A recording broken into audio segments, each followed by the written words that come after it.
Assalamualaikum warahmatullahi ta'ala wabarakatuh. Ikhwan fillah yang dirahmati oleh Allah, sahabat Warta Pelangi yang saya cintai selalu. Nah, pada malam hari ini coba kita akan mengupload konten tentang politik, tentang negara Republik Indonesia saat ini, tentang reshuffle kementerian-kementerian oleh Bapak Presiden kita, Prabowo Subianto. Dan tidak lama-lama, Fadol ikuti saya.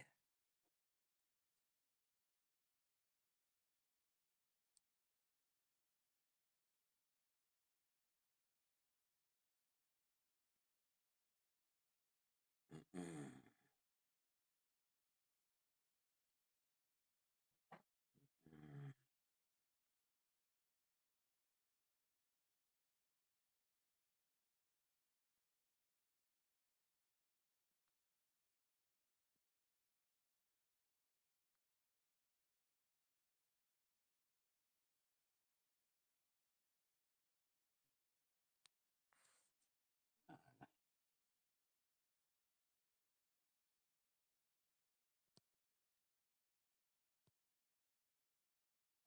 Banyak itu bangsa dari mulai Kodim cuman naik sebagai wakil presiden kalau jadi aku naik dia.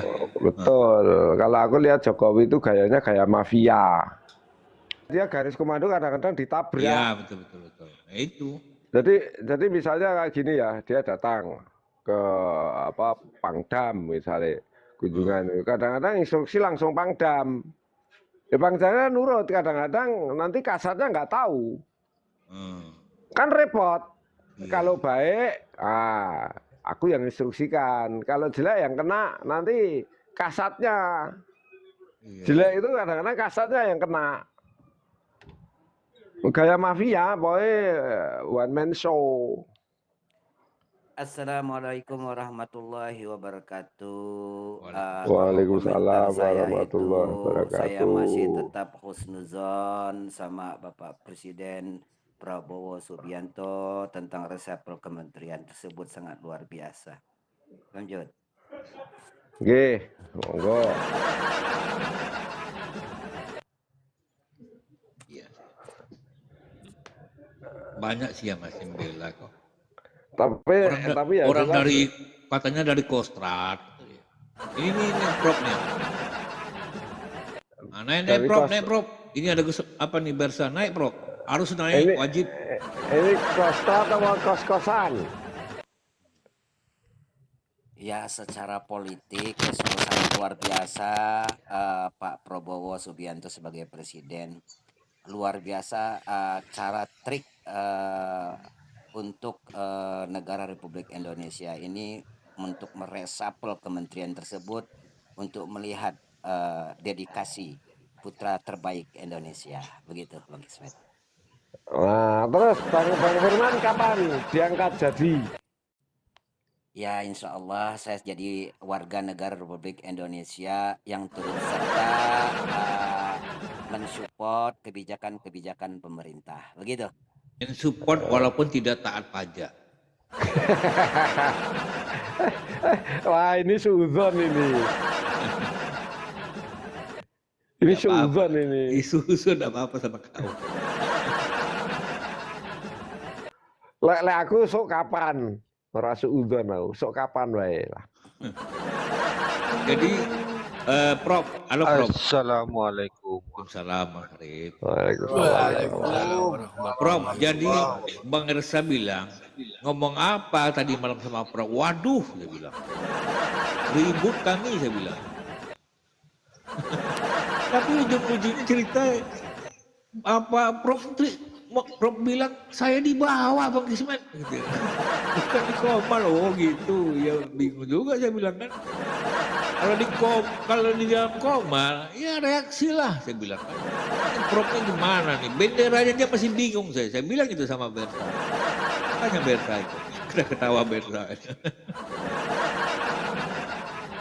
Ngeri Bang Kismet mau naik di atas, ngeri mainannya kitab setumpuk-tumpuk. Itu Gus Romli harus naik ke sana tuh. Oh gitu ya. Iya, pada mainnya kitab bertumpuk-tumpuk. pada mainnya.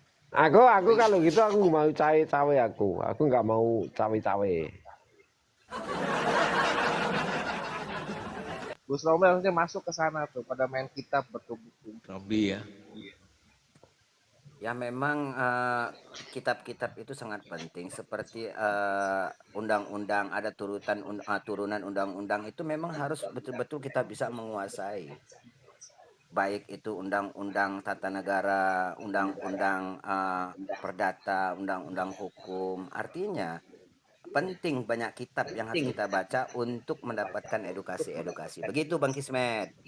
Ya, kalau undang-undang itu kan kita tahu diperbarui 2 tahun sekali, 3 tahun sekali diperbarui. Artinya undang-undang lama tidak digunakan lagi.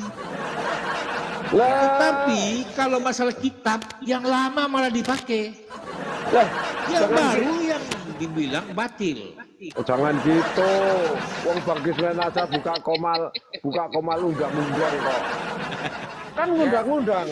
Sebenarnya Bang Kismet. begini Bang Kismet, undang-undang yang Ya. lama itu bukan tidak berlaku Bang Kismet. Tapi undang-undang yang lama itu dijadikan sebagai dasar undang-undang yang baru itu lahir Bang Kismet.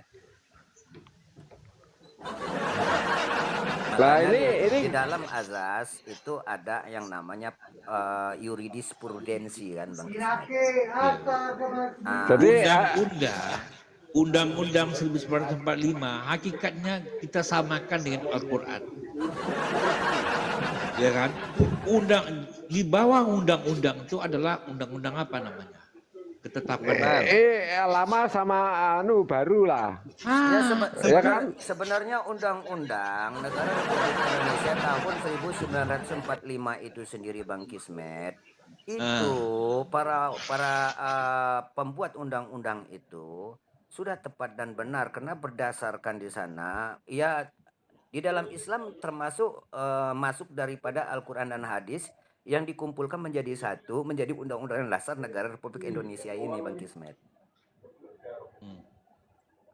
Tapi Gimana gini Bang Ismet, menurut Iya, saya iya. gini Bang, semakin Iya. kita mengerti ya, baik undang-undang dalam agama maupun negara, tapi dengan kenyataannya yang salah di penjara, yang benar itu. di penjara, yang salah ketawa, ini kita miris Bang, miris Iya, saya. betul. Gitu Bang.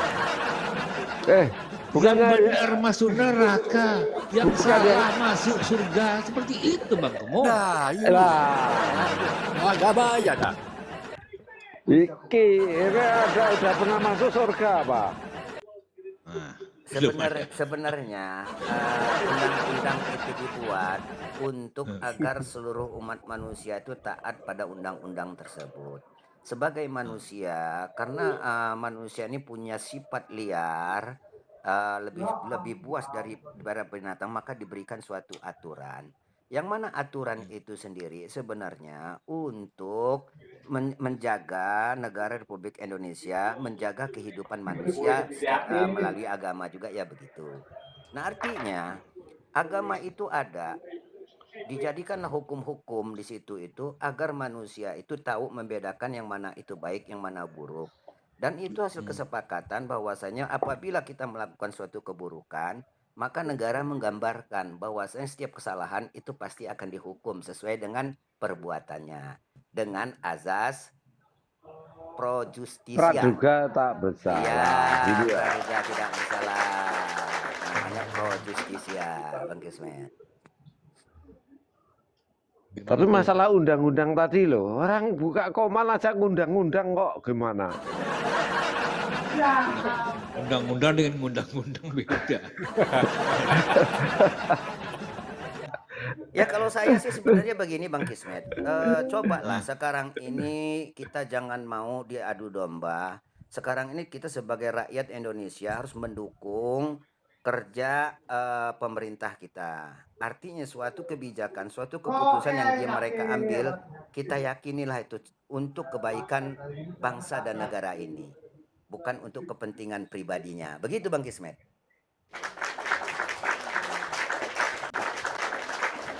Mana Prof?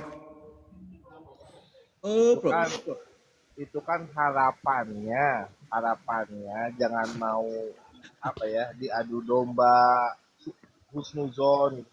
Itu kan harapannya agar apa? Agar maling-maling pada santai. Itu kan yang suruh tenang-tenang itu kan para maling gitu. Ya, Kenyataannya semakin husnuzon, semakin gila-gilaan malingnya. Tetapi untuk cara kerjanya Prabowo dengan cara manuvernya presiden kita untuk kepentingan bangsa dan negara ini sesuai dari janji-janji politiknya sudah terrealisasi. Kenyataan terlihat itu maling-maling besar itu sudah kena dan hasil uang-uang yang disita tersebut sudah dipergunakan untuk kepentingan bangsa dan negara. Dan alhamdulillahirabbil alamin yang kita lihat, yang kita dengar informasi, yang kita lihat baik di dunia masa, baik itu di dunia maya, di dunia sosial, itu sangat luar Gini biasa loh, manuver dan gini loh kerjanya bang, itu. gini bang Kismet ya. Jadi memang benar ya. Tapi saya masih melihat seperti drama ya. Ada yang korupsi, ya. Tahu-tahu diusut, terus disita ya. Sekarang dipertanyakan oleh masyarakat, uang sitaannya kemana? Oh, uang sitaannya ada, terkumpul banyak. Tapi kok masih ngutang? Kalau dapat uang sitaan banyak, tapi kok masih ngutang? Berarti ini kayak drama Korea, nggak jelas ujung pangkalnya gitu. Sebenarnya Paling diusut, uangnya sebenarnya disita, katanya sebenarnya banyak. Gitu. sebenarnya Ditanya mana uangnya? Gitu kan. uangnya itu sudah Banyak, tapi ngutang. dipergunakan dikembalikan kepada kas negara kan. Dan kemarin berapa ratus triliun itu sudah dipergunakan untuk kepentingan rakyat yang mana dana tersebut dipos-poskan untuk UMKM yang kerjasama dengan perbankan. Dana kur dipertambah. Nah, tinggal di bawahnya nanti ini yang kita harus pantau. Nah, apakah dana tersebut dikucurkan sesuai dengan ketentuan-ketentuan yang berlaku tidak? Begitu. Nah, jadi Kalau nggak salah artinya dengar, ini ada rencana, nggak tahu udah cair nggak tahu belum ya, tapi bulan kemarin saya pernah dengar di berita. Beritanya tulisan tapi saya dengar ya, tulisan itu saya dengar. Bunyinya begini, bahwa rencana pemerintah akan mengajukan lagi hutang baru 800 triliun. Katanya punya banyak duit dari hasil sitaan.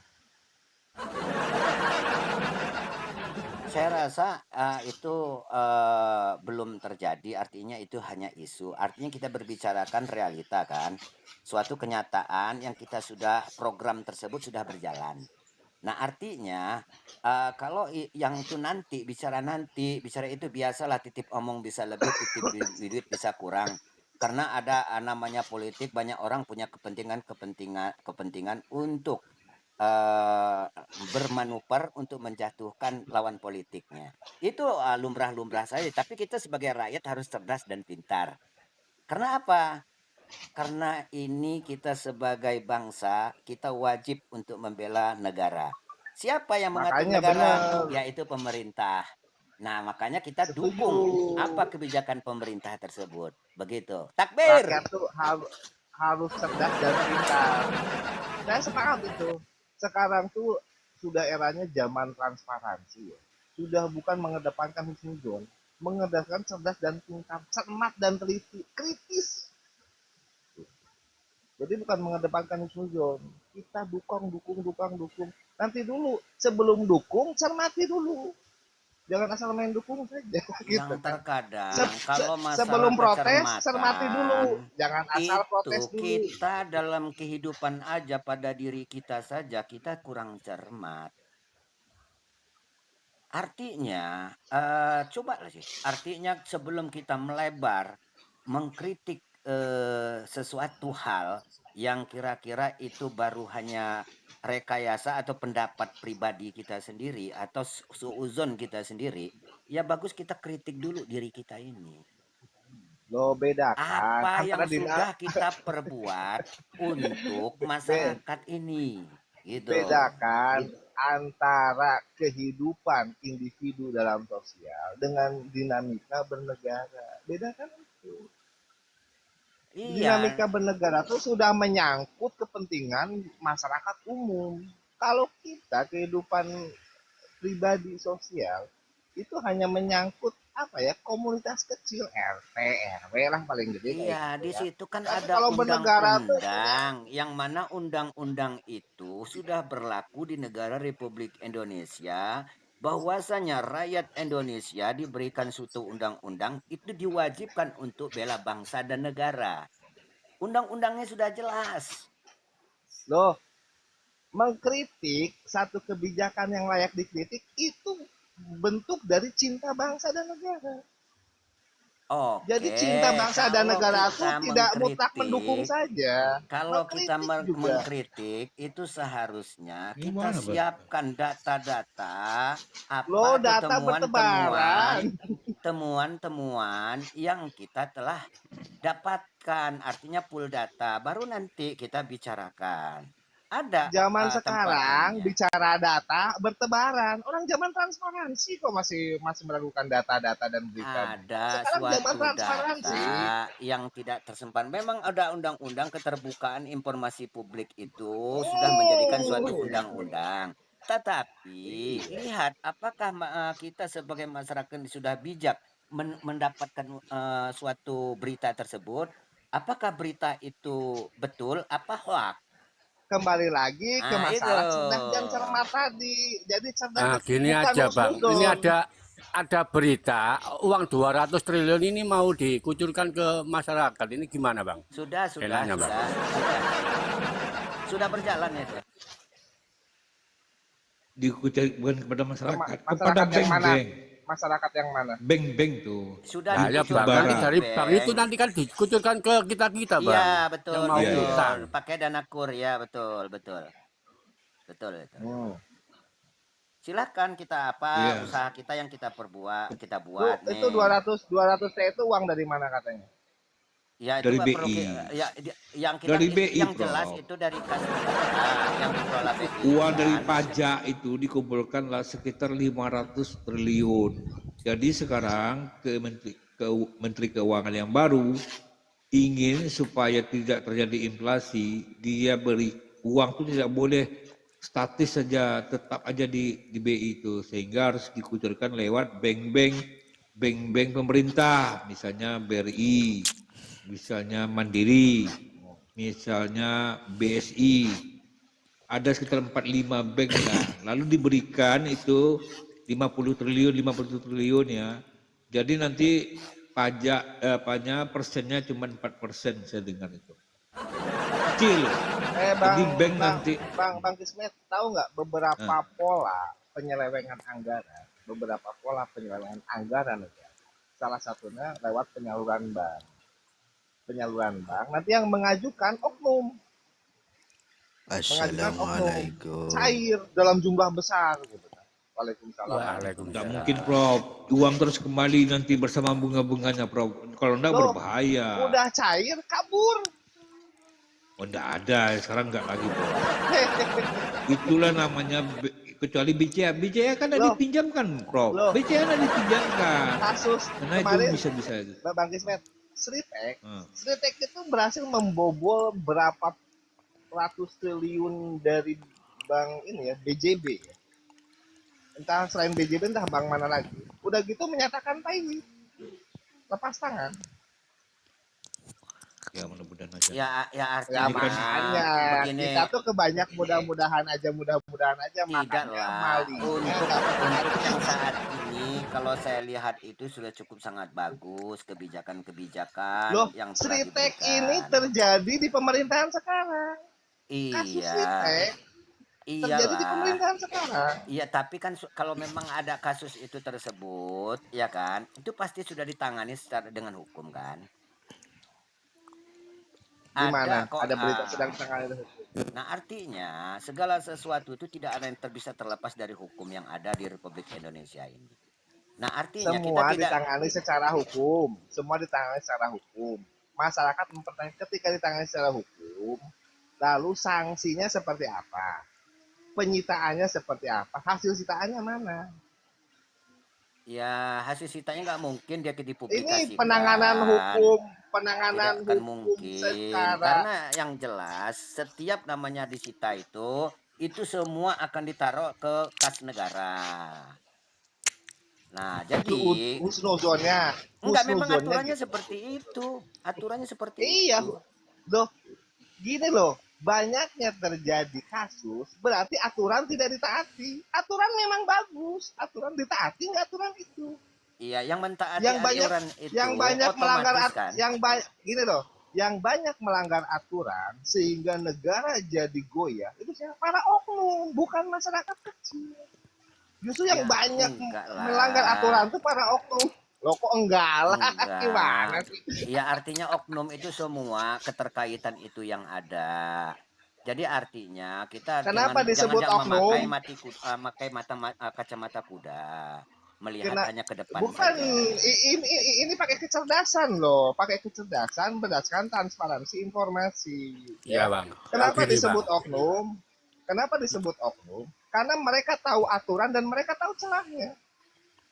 Bisa begitu bang, tapi menurut saya bang, selama ini saya cuma meminjam gitu loh ya, agunan saya itu lebih besar dari apa nominal yang kami pinjam Loh, gitu loh. Masa betul, kalau karena kebijakan Bapak bukan untuk oknum. orang-orang besar itu, orang-orang yang sudah kaya itu masa beda bang dengan kita bang? Kalau kalau kalau Bapak Ah, kan bukan oknum. Kalau seharusnya oknum enggak sehar- sepolos itu Pak kalau oknum. seharusnya yang kita lakukan saat ini, nah itu yang harus kita berikan apa namanya Kalau pengaduan kita cuma pengaduan. masyarakat, kalau kita masyarakat nggak punya kekuatan untuk melakukan ini, kita cuma bisa mencermati, Ada, mengkritik dan bersuara. di situ maksa nggak Karena tahu cap kalau pengaduan masyarakat kontak pos kayak itu kita, ada kalau nomor kita langsung kayak tuh loh. masyarakat gini, dengar, kalau kita kayak masyarakat masuk dalam pengaduan di sistem yang masih Hmm. sekarang, nanti kita masuk dalam jebakan ya, rugi apa ya, kita hilang sapi bisa rugi gajah mungkin gitu, kita hilang ayam bisa rugi sapi gitu. Sistem sekarang kayak gitu, jadi mending gak usah, kita bersuara aja, ngapain laporan malah kita rugi lebih gede lagi. Lapor dong, karena secara hukum siapapun yang melihat sebagai warga negara yang taat hukum, siapa yang melihat ada suatu terjadi tindak pidana, baik Bang itu Kacong tuh, Bang itu Kacong hilang wajib motor mending wajib Bang untuk Kacong membuat laporan. Tuh, Bang sebagai warga Kacong negara yang hilang baik. motor, Bang Kacong hilang motor laporan cuma cuma buat dapat surat kehilangan aja, nggak mau ngusut. Karena apa? Kalau ngusut takut dia nanti jadi rugi mobil. Hilang motor rugi mobil. Sekarang tuh kalau hilang-hilang ya udahlah minta surat kehilangan aja buat ngurus KTP lagi, buat ngurus ATM lagi. Gitu. Nggak mau diusut nggak ini? Nggak. Kalau sampai minta diproses gitu kan, bisa rugi mobil, hilang motor itu. Iya, makanya terkadang kan begini, Iya. Bob. Kita membuat suatu laporan itu harus mengikuti data. Bisa terjadi kita membuat suatu laporan, tetapi laporan tersebut tidak mempunyai bukti-bukti yang cukup. Sehingga terjadilah suatu fitnah di situ. Ada terindikasi perbuatan tidak menyenangkan yang melanggar hukum di situ. Maka si yang terlapor wajib untuk melaporkan kembali Iya, tindakan betul. tersebut. Itulah negara kita. Lawong KPK aja, sekelas KPK, dia apa ya, menetapkan seorang oknum itu tersangka. KPK loh, institusi yang punya kompeten ya, bisa dianggap meleset. Ternyata bisa kalah pra peradilan. Apalagi masyarakat kayak kita. Ah, itulah lihainya orang-orang di negeri ini memutarbalikkan fakta. Apalagi orang-orang kecil kayak kita. KPK aja menetapkan oknum bisa kalah di pra peradilan. Ya bisa kalah, karena apa? Kan ada prosedur. Jadi pemeriksaan itu juga ada penangkapan, pemeriksaan tersangka itu diatur dengan undang-undang. Apabila salah satu Padahal, undang-undangnya itu tidak cukup, maka terlapor padahal dia bisa prapit gitu, pra peradilan salah gitu. satu, salah satu, salah satu syarat seseorang ditetapkan tersangka, apalagi KPK menetapkan sama dengan aparat hukum lainnya, minimal punya dua alat bukti dan itu sudah dipenuhi. tapi tetap gugur dua alat bukti itu. Ya enggak, di situ kan mengacu Jadi kepada seolah-olah orang-orang undang-undang di situ. Jadi ada KUHP 184 itu sendiri mengacu kepada situ. Apabila itu aduh. tidak cukup alat tersebut sesuai dengan undang-undang, maka itu nevisis idem. Artinya itu batal demi hukum dengan sendirinya. Bang Bang apa ya? Bang Firman ini udah berapa lama tinggal di Indonesia? Lah, kebetulan kan saya praktisi hukum, jadi saya ngerti di hukumnya. Nah, justru negeri ini hukumnya tidak tegak, itu tidak ditegakkan oleh orang-orang yang ngerti. Justru yang ngerti inilah yang membuat hukum ini jadi tidak tegak. Makanya Hukum pemerintah ini, Republik hukum di negeri Indonesia ini itu tidak tegak. menyiapkan kuasa-kuasa hukum yang mana mereka itu dibiayai oleh negara untuk memberikan perlindungan hukum kepada warga negara Republik Indonesia. Begitulah belanya presiden pimpinan negara kita itu untuk memfasilitasi warga negara Republik Indonesia agar mereka bisa Gini ya. dilindung. Bang Firman tahu kan kemarin demo ada kasus penjarahan kan ya? Ya kan? Ada kasus penjarahan kepada beberapa rumah. Pelakunya kan kebanyakan masyarakat ya, anggaplah peserta demo gitu kan. Atau oknum demonstran gitu kan. Yang kalangannya masih kalangan menengah ke bawah. Itu gerak aparat cepet loh. Wah, langsung diketahui sekian puluh, langsung diamankan. Geraknya cepat. Bukti bahwa pedang masih tajam ke bawah. Bagaimana dengan yang menjarah sumber daya alam? Dari sekian ribu oknum baru berapa yang diproses? Bagaimana dengan yang menjarah anggaran negara? Itu bukti pedang masih tajam ke bawah dan tumpul. Sebenarnya itu sebenarnya seperti itulah reality. Nggak ada seperti itu sebenarnya. Itu biasa orang-orang yang artinya ingin menjatuhkan hukum, bahwa melihat hukum negara Republik Indonesia ini tajamnya hanya ke bawah. Berarti nggak ada yang menjatuhkan hukum. Nah, itu nyatanya dibilang tadi hukum itu tajamnya ke bawah barusan. Sementara hukum, ketetapan hukum itu tidak seperti itu. Hukum sama di mata manusia. Tuh, ini kan politik. Kenyataannya MK itu merubah umur wakil presiden. Gimana? Bisa dirubah. Apa yang nggak bisa dirubah? Hukum bisa. Jadi hukum itu kan disempurnakan lebih baik. Hukum yang kemarin sama hukum yang akan datang itu bisa saja berubah. Karena nggak ada yang kita artinya undang-undang yang harus mengikuti manusia, bukan manusia yang mengikuti hukum. Bang Firman ya. Bang Firman. Itulah kenyataannya, umur bisa dirubah, artinya manusia bisa merubahnya. Itu kita wakil yang membuat undang-undang itu kan DPR, Bang. Itu MK itu kenapa? Yang masalah umur DPR. itu. Jadi DPR DPR undang-undang, tapi yang memutuskan itu MK. Gimana sih? Undang-undang itu yang membuat DPR, yang milih DPR itu Bang Kismet. Berarti Bang Kismet yang merubah undang-undang. Bang Kismet ini gimana? Masa wakilnya suruh buat undang-undang yang benar itu? Ya, waktu perubahan umur nggak ada DPR ikut ngerubah. MK semua. Iya, nggak ada DPR. Nggak ada DPR ikut ngerubah. Nggak bisa seperti itu. Itu bisa buktinya dirubah. Sudah ditetapkan sama DPR sekian umurnya, datang MK dirubah. Bang Kismet, abang itu bukan apa-apa, itu kecolongan. DPR-nya kecolongan. Berarti yang nyolong siapa? Kalau ada kecolongan yang nyolong siapa? Apa? Pilihan Bang Kismet yang apa? Pilihannya Bang Kismet. Yang nyolong dan yang dicolong sama-sama teledor. Yang satunya teledor, satunya kriminal, gitu loh kan. Sekarang yang lagi rame nih Bang Kismet ya, undang-undang perampasan aset bulat itu menghindar terus.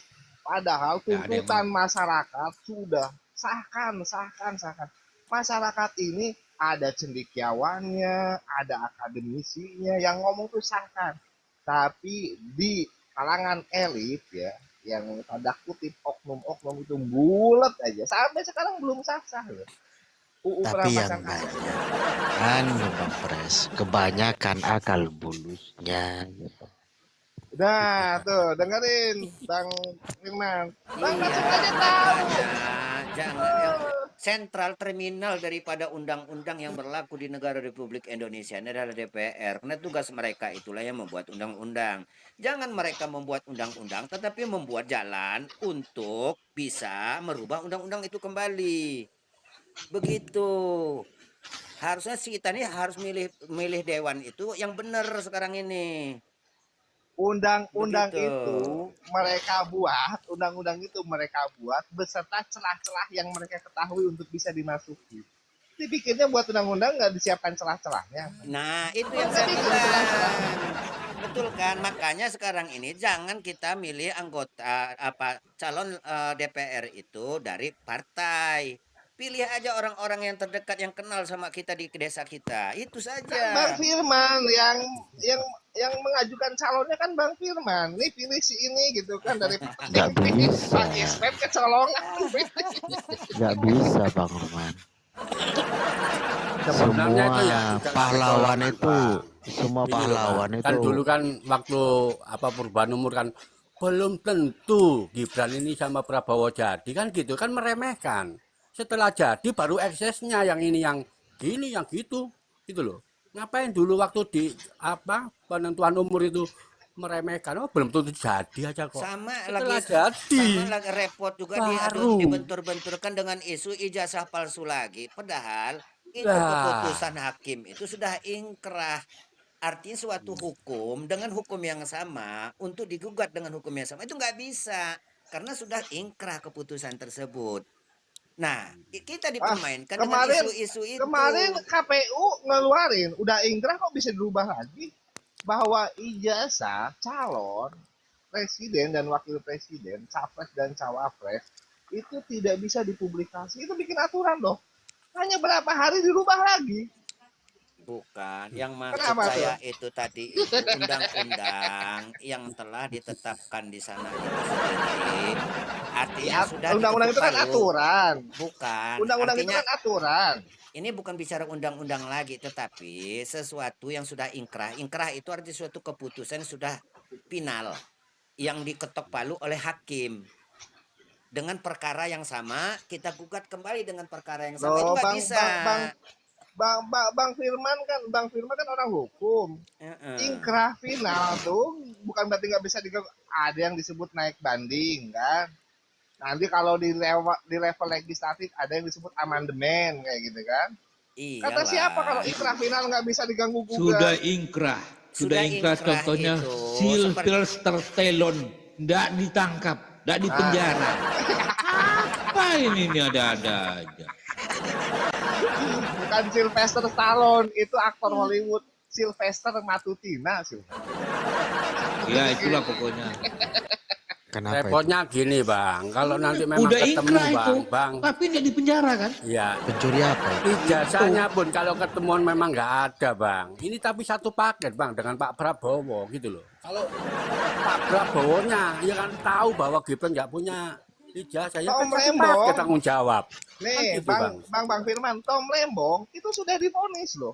Tahu-tahu dapat amnesti abolisi gara-gara Tom Lembong bernyanyi menyebutkan nama-nama yang krusial kayak gitu. Geng Solo, geng Harusnya Solo. bukannya dikasih amnesti, seret juga nama-nama yang disebut itu. ya tetap kalau yang namanya sudah amnesti ada pengampunan kan, ada Berarti grasi. nggak ada yang nggak bisa diganggu gugat, semuanya bisa diganggu gugat. Kata siapa nggak Enggak, bisa segala diganggu gugat? sesuatu itu kalau yang namanya pengampunan dari presiden itu hak prerogatif presiden sebagai pimpinan yang tertinggi. Iya Jadi kan artinya hakim sudah memutus, boleh berarti karena kan hukum juga iya itu. berarti kan keputusan hakim masih bisa diganggu gugat kan? Ya enggak juga. Tetap Katanya tadi keputusan hakim nggak bisa diganggu otomatis gugat. otomatis dia harus melakukan sepertiga daripada tuntutan itu sendiri putusan. Begitu. Dia harus jalanin dulu. Begitu Prof hukumnya. Dia nggak ngejalanin kok. Ada tahanan itu ada Dia beberapa. belum menjalani. Siapa bilang belum?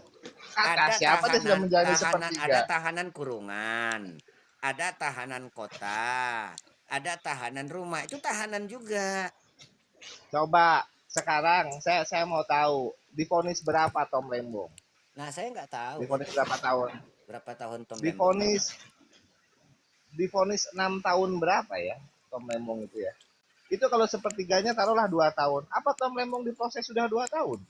Enggak. Kata Ya siapa selama sepertiga? dalam persidangan itu udah masuk dalam hitungan tuntutan itu. Iya, dari Sama, mulai selesai disidik, iya.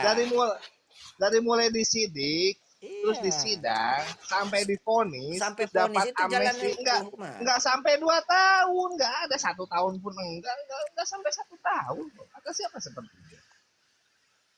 Ya, nah artinya itu Kata sudah siapa? dilakukan kan? Nah, Artinya berarti kan tidak memenuhi aturan yang sepertiga tadi kan? iya memenuhi. Keputusannya mungkin Loh. tuntutannya 6 tahun. Tetapi bisa saja putusnya itu Vonis. Sudah vonisnya. vonis 6 tahun kok. Bukan tuntutan vonis, divonis 6 tahun. Iya, sudah vonis nih. Lalu dihitunglah selama dalam perjalanan sidang itu adalah 1,5 tahun. Hampir 2 tahun itu baru selesai kan? Enggak, 1 tahun pun enggak ada. Enggak sampai Nah, dari mulai dia dipanggil, disidik, terus ke pengadilan divonis sampai dapat abolisi gitu kan. Itu enggak sampai 1 tahun. iya, tetapi di situ ada namanya hakim itu mempertanyakan pada tersangka dengan suatu Udah keputusan. vonis enggak Iya, mempertanyakan, udah vonis artinya dibilang itu udah vonis. bisa banding kan, bisa dia kasasi di situ. Nah, kasasinya di situ mungkin dapat gerasi dari presiden. Wajar-wajar aja bisa. Enggak Gitu. kok. Itu yang apa ya, pemberian abolisi dari presiden itu tanpa permintaan pengajuan seperti kasasi, banding, enggak ada banding, enggak ada apa kepada presiden. Ada pengampunan dari pihak pengacara dan keluarga yang ada Sekarang di tuh sana. sekarang Atau tuh demi zaman demi transparansi. kepentingan negara yang lebih besar. Iya, Bisa. itu pertimbangan presiden pribadi, bukan karena Tom Lembong dan pengacaranya mengajukan permohonan, bukan. Nggak ada permohonan kepada presiden, nggak ada. Ya nggak mungkin nggak ada permohonan itu. Setiap nggak bisa segala sesuatu itu harus ada permohonan. Nggak bisa ngambil suatu Coba mana kebijakan dalilnya? sendiri. Coba Lah ya mana nggak dalilnya di kitab bisa. apa permohonan? Otomatis pasti Coba. itu sudah pasti. Coba dalilnya mana di Tiba-tiba kitab apa? Coba ibarahnya mana? Coba. tiba-tiba ada akibat tanpa sebab itu udah nggak mungkin. Loh, nggak mungkin itu kalau Bang Firman bicara tentang negeri yang lain. Konoha itu banyak mukjizat dan karomah loh. Kita bicara negeri yang punya Tapi sejuta memang wali. gini Bang Bres, harus dipisahkan antara vonis. Memang vonis itu nggak bisa diganggu gugat, kan nggak ada perubahan. Tapi setelah dijalani itu terserah kan gitu. Tapi vonisnya nggak bisa diganggu gugat. Sudah 6,5 ya tulisannya 6,5 gitu loh. 6,5. Dalam berita. Harusnya. Nah itunya Harusnya. kan gitu. Bonusnya tetap 6,5. Peradilannya setelah menjalani yang dapat vonis hukumannya harusnya terserah menjalani dia. Iya. Yang menjalani vonis harusnya menjalani 6,5 juga kan gitu kan, yang menjalani vonis. Kenyataannya nggak sampai dari vonis tuh nggak sampai beberapa bulan gitu kan, dapat itu yang namanya abolisi.